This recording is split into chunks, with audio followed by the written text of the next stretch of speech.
Hi, this is Joanne Lee from SpaceBoum channel. Today's topic is how to make a successful investment. What is successful investment?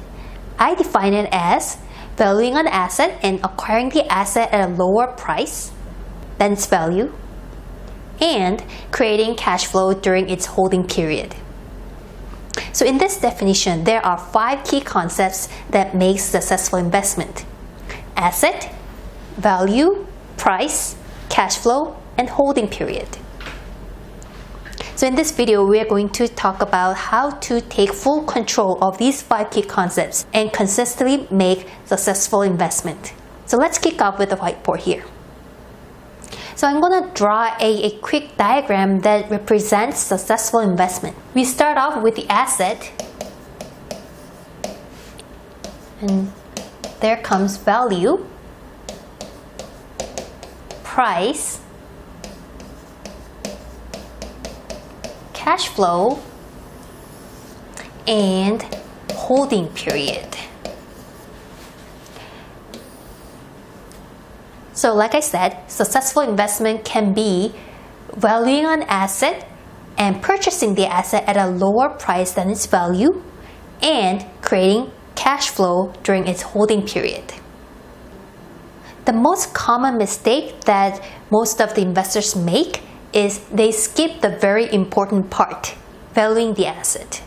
Valuing an asset is not an easy thing to do, I agree, but it's a non-negligible part of a successful investment.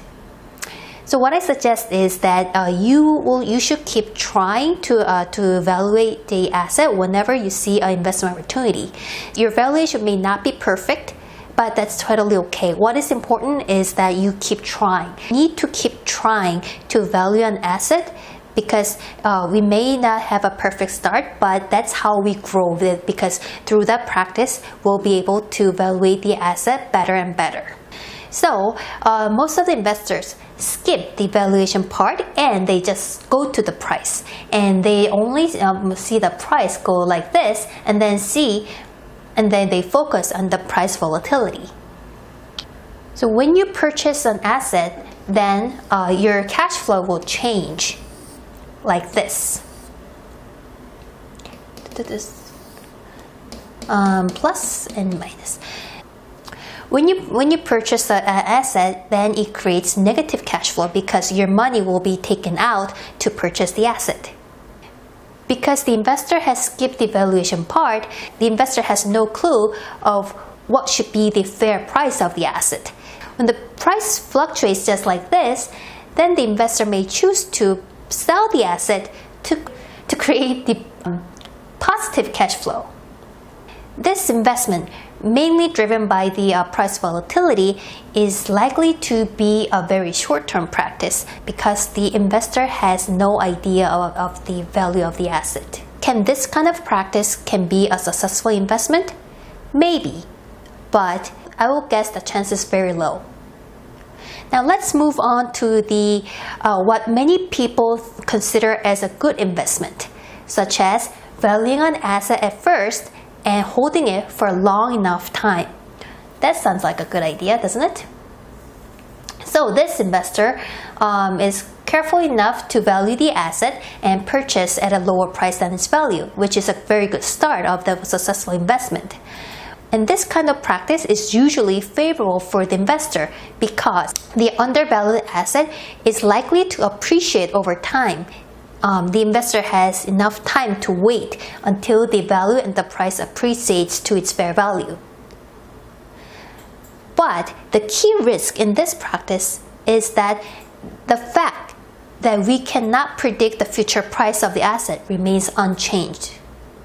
This means even though you have secured some safety margin in the beginning by valuing the asset at a lower price, but your ultimate positive cash flow only comes when you dispose the asset. And when you dispose the asset, if you're unfortunate, then the price can be wherever that you won't want it to be. So what I'm saying here is that if you do not have the cash flow during the holding period, then you are bearing some risk of the future price volatility. Also, because this investment does not give you any cash flow during its holding period, you need to have other source of cash flow to maintain this position. That's another factor that you need to consider when the asset does not give you the cash flow during its holding period. On the other hand, if you have an asset that brings you positive cash flow during its holding period, then you'll be very comfortable in holding this asset. And this cash flow during the holding period also hedges your risk of the future price volatility. Now, let's put this diagram into our goose farm theory. The value concept can be our little goose, and the cash flow is the golden egg that goose lays. Then what will be the price? Price will be the market price of the goose.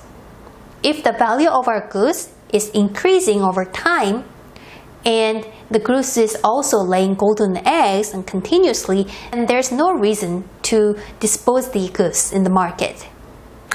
So we don't have to pay too much attention to the trading price of the goose in the market.